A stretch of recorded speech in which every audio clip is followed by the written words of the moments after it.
सबसे पहले आपको बताएं, वेस्टइंडीज ने पाकिस्तान को 33 साल बाद वनडे सीरीज में शिकस्त दे दी है। कैसे हैं आप लोग? सब ठीक ठाक है? अब तो सलाम करने का भी दिल नहीं कर रहा, समझ नहीं आ रही कि क्या करें पाकिस्तान टीम का। यकीन करो कुछ समझ नहीं आ रही यार, क्या करें। वो कितना कूल एंड काम। देखिए एक सीनियर खिलाड़ी जो होता है, कल का जो ब्लेम देंगे ना आप, सिर्फ और सिर्फ अपने सीनियर की बैटिंग को देंगे। अब ये मैं कहीं 2-3 जगह पे देख रहा था कि लोगों के कमेंट्स आ रहे थे कि जी रिजवान ने बॉलिंग चेंजेस सही नहीं की, फला नहीं किया, उसको पहले कराते। ये बातें तो जब होंगी ना कि जब हम 10 रन से हारते, 15 रन से हारते, 20 रन से हारते कि बहुत ही भोंडे तरीके से पाकिस्तान ये सीरीज हार गया। आपकी मुखालिफ टीम 294 स्कोर कर रही है और आप 92 के ऊपर आउट हो रहे हो।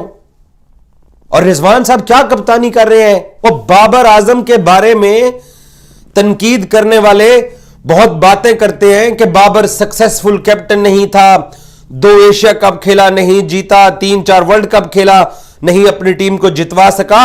वो 4 साल तक कप्तानी तो करता रहा। पहले आगाज आपसे ही कर लेती हूँ, क्या कहेंगे? वेस्ट इंडीज का ओडीआई में 10वां नंबर, हमारा 4था नंबर, पॉइंट्स में भी भारी, हम टीम में भी भारी, लेकिन परफॉर्मेंस सिफर क्यों?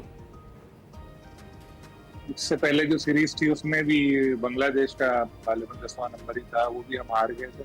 यहाँ भी हम हार गए, रिकॉर्ड भी टूट रहे हैं, दिल भी टूट रहे हैं। तो आप जानते हैं कि पाकिस्तान ने आखिरी 11 वनडे मैच में महज 2 मैच जीते हैं, मगर क्या आप ये जानते हैं कि इससे पहले भी पाकिस्तान क्रिकेट टीम पे ये बुरा वक्त था कि 19 वनडे मैच में सिर्फ हम 3 जीते थे। 15 रिजवान की जो क्वालिटी है वो ये कि वो पहली 40-50 बॉल तो इतने सुकून से खेलते हैं, उधक के। हाँ, बिल्कुल ऐसा लग रहा था। कुछ लोग कहते हैं कि वो बेलचा मार रहे होते हैं, तो कुछ समझ में नहीं आता।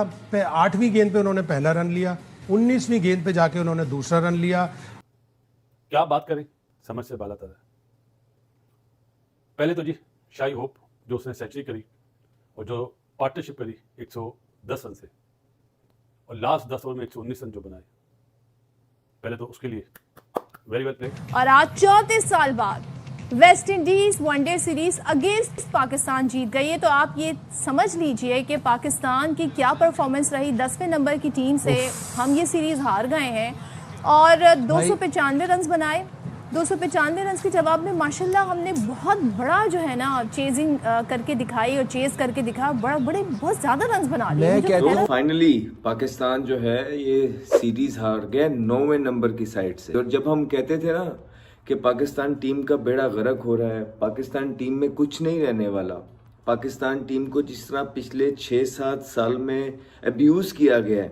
मिर्जा साहब आपने बात की हमें स्पेशलिस्ट बॉलर चाहिए, मैं कहाँ ढूंढूं? कल आपने मुझसे ज़्यादा मैच जो है उसको क्लोजली देखा होगा।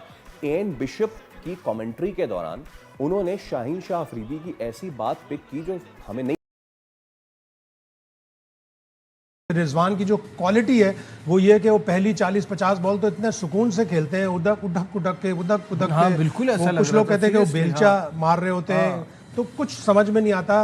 8वीं गेंद पे उन्होंने पहला रन लिया, 19वीं गेंद पे जाके उन्होंने दूसरा रन लिया।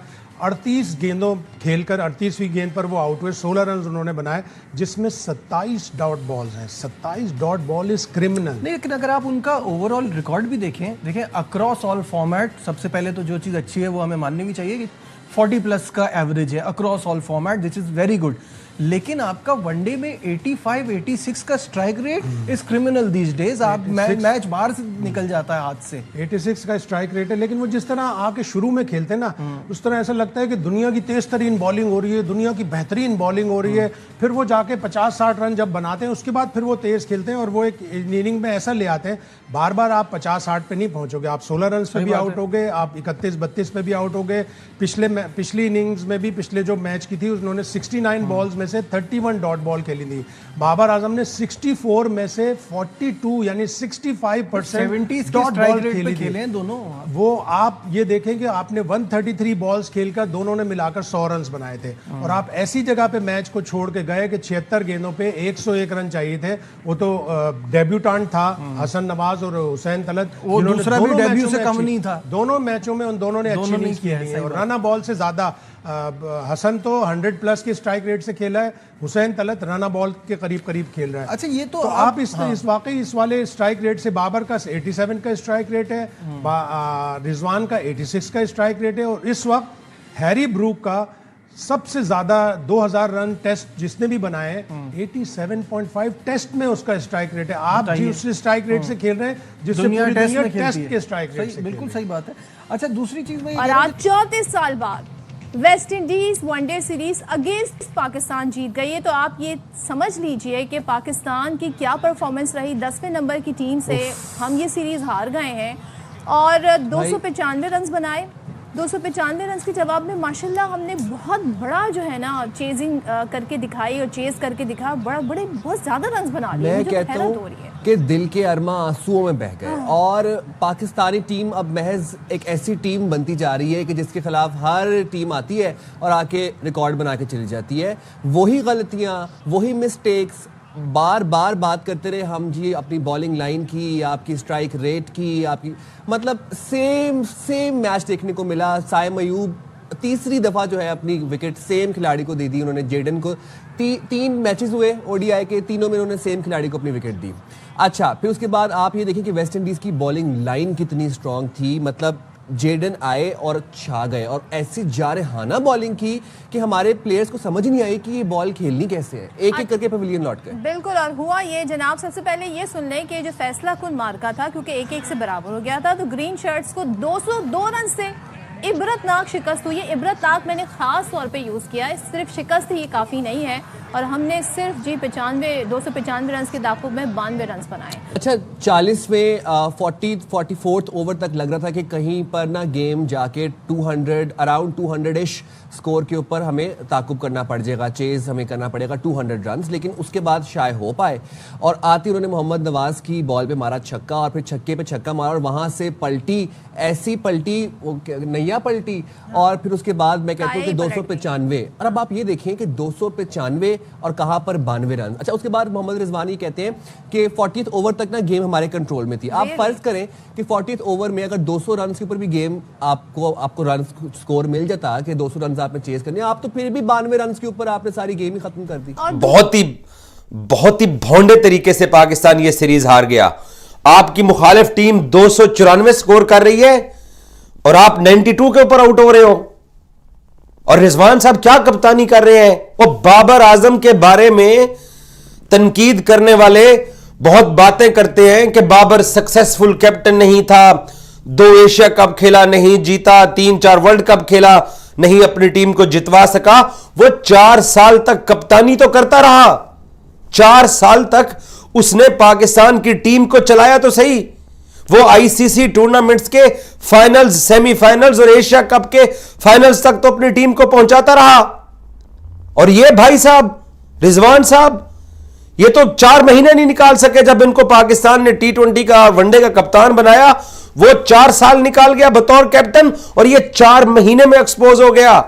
इससे इसकी T20 कप्तानी भी ले ली और T20 की जगह भी इससे ले ली। और अब तो यह बात दीवार पर लिखी जा चुकी है कि भाई साहब की वनडे कप्तानी और वनडे की जगह भी गई।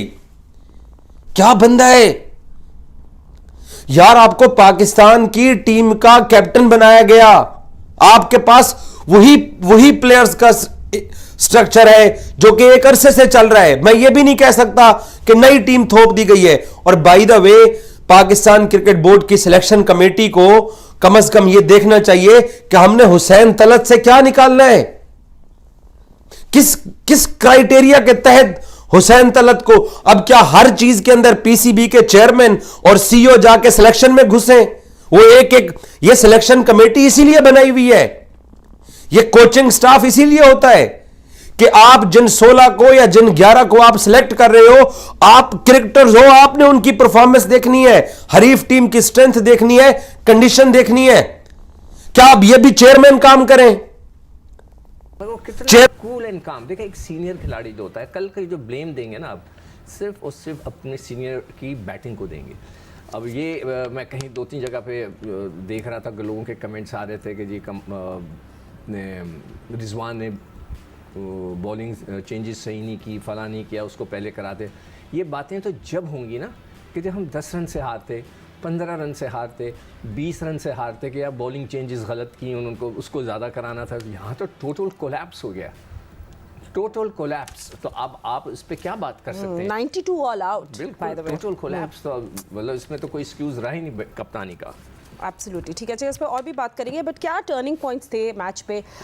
एक तो हमने देखा 43rd से लेके 50th ओवर तक वेस्ट इंडीज़ जब बैटिंग कर रहे थे, तो जो दोनों बैट्समैन थे होप्स और ग्रीव्स, उन्हें डेथ बॉलिंग को तो चीर फाड़ दिया, वो तो आप लोगों ने देखा भी। अब्रार के 7th over, I was just looking at the numbers, 18 runs, Hassan's final over 21 runs.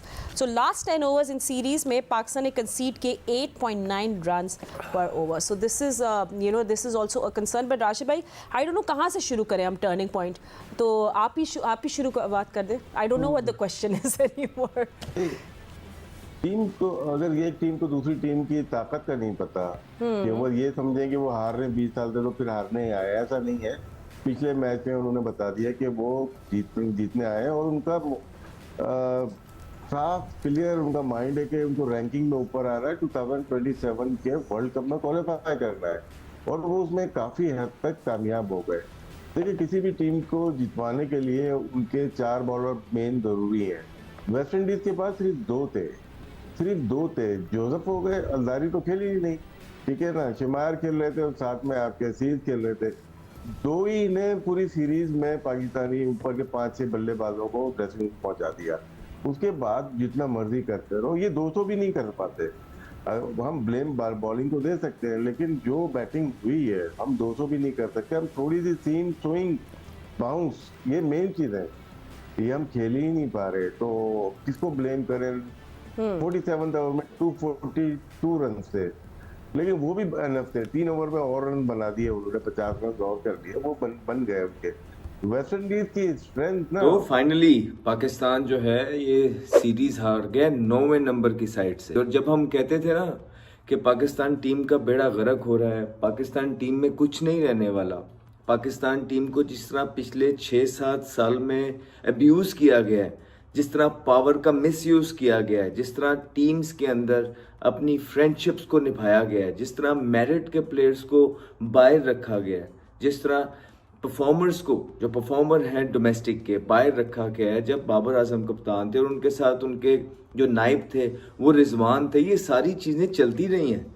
तो उसके बाद हुआ क्या? इवेंचुअली जब आप किसी चीज़ को अब्यूज़ करते हैं, पावर को अब्यूज़ करते हैं, तो उसके रिजल्ट्स फिर आते हैं। ये जो आज आप देख रहे हैं, ये आज की कोई बात नहीं है जो आप लोगों के साथ ये आपको देखने को मिल रही है पाकिस्तान की आवाम को। नहीं, ये ओवर द ईयर्स होता रहा है कि आपने प्लेयर्स के अगेंस्ट कैंपेन चला के कि कोई स्लो खेलता है, कोई ये खेलता है, कोई उसका दोस्त है, कोई इसका दोस्त है। अब कहाँ, अब तो यही है ना, अब तो सारे आपके फेवरेट्स खेल रहे हैं। वो जो क्रिकेट पंडित्स हैं जो उस टाइम पे बैठ के बड़ी बड़ी कैंपेन्स चलाते थे कि इसको निकालो, उसको निकालो, सीनियर निकालो, इनको लेके आओ, ये फ्यूचर है, ये आपको जितवाएंगे आईसीसी के इवेंट, कहाँ है वो सारे?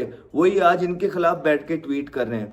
आप लोग सिर्फ आवाम को पागल बनाते हैं सारे मिलके बैठ के, और आप लोगों ने, किसी ने पाकिस्तान की क्रिकेट का सोचा नहीं कि पाकिस्तान की क्रिकेट का बनेगा क्या, ये जा कहाँ रही है, इसके बाद होगा क्या, क्या इनमें वो एबिलिटी है?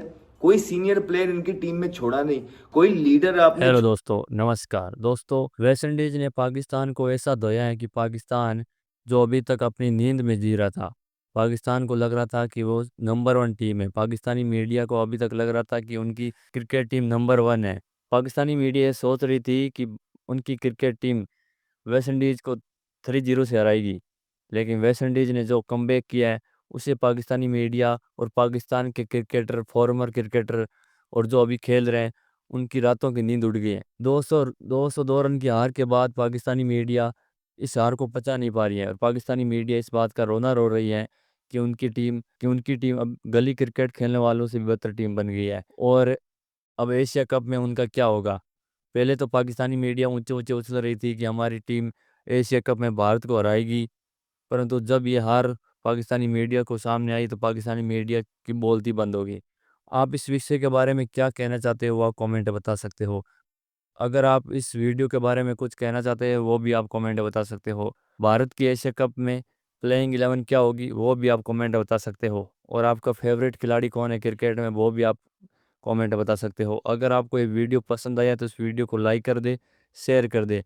इसी प्रकार की वीडियो आप इस चैनल पर देख पाएंगे, तो इस चैनल को सब्सक्राइब कर ले। और मिलते हैं एक नेक्स्ट वीडियो में, तब तक के लिए जय हिंद, जय भारत। कमेंट में जय श्री राम जरूर लिखें